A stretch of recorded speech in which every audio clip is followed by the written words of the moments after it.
Hello bachcho, let's read the question. The question says that was Annie right when she said that the world would not be interested in the musings of a 13-year-old girl?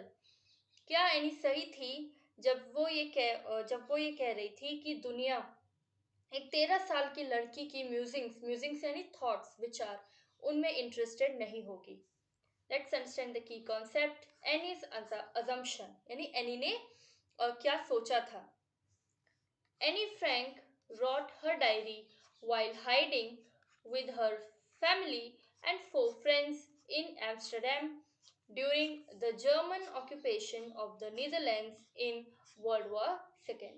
Anne Frank ने एक diary लिखी थी जब वो अपने दोस्तों के साथ, चार दोस्तों के साथ और अपनी फैमिली के साथ एम्स्टरडेम में हाइड कर रही थी. जब वो छुप छुप रही थी वहां पर, जब जर्मन ऑक्यूपेशन हुआ नीदरलैंड्स में वर्ल्ड वॉर सेकेंड के समय में.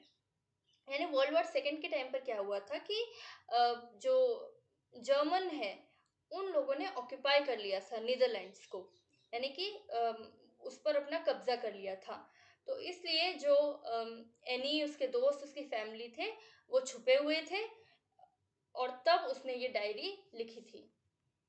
The diary was given to her for her 13th birthday and chronicles the events of her life from 12 June 1942 until its final entry of 1st August 1944. जो diary थी वो any को उसके 13वें जन्मदिन पर दी गई थी, जिसमें वो कि अपनी जिंदगी के इवेंट्स लिख सके. क्रॉनिकल्स का मतलब क्या होता है? हिस्टोरिकल इवेंट्स, जो पास्ट में जो चीजें हुई है एक सीक्वेंस में, एक ऑर्डर में लिख सके. तो उसने वही अपने इवेंट्स को, लाइफ को लिखा. और शुरुआत कब से हुई उन इवेंट्स की? 12 जून 1942 से. उसकी फाइनल एंट्री कब हुई डायरी में? 1 अगस्त 1944 तक. When Annie set off to write this diary, she intended it to be the musings of a 13-year-old girl and felt that later on no one, including herself, would be interested in it. जब उसने ये diary लिखना शुरू की थी तब उसने ये सोचा कि एक 13 साल की लड़की के विचार को कौन सुनना चाहेगा बाद में, यहाँ तक कि मैं खुद भी उसमें इंटरेस्टेड नहीं रहूंगी.